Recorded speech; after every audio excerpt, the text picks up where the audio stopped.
Tiny Tim was dead to begin with. There was no doubt about that. His death certificate carried the necessary signatures of the clergy, the clerk, the undertaker, and a certain Ebenezer Scrooge, whose name was just as solid as it had been when he'd signed Jacob Marley's death certificate.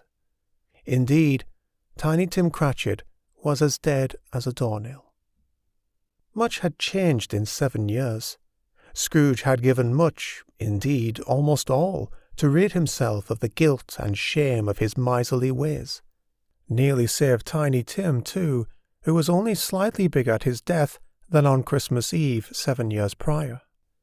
Scrooge had hired the best doctors to work on the boy's condition, all of them happy to have Scrooge pay for this treatment or that, but never quite figuring out exactly what was wrong.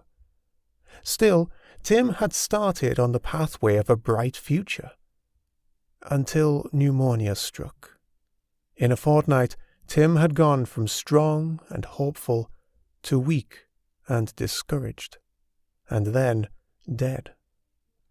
Scrooge looked away from the grieving family, his pointy nose and tired eyes focused on the ground where his adopted son would forever rest.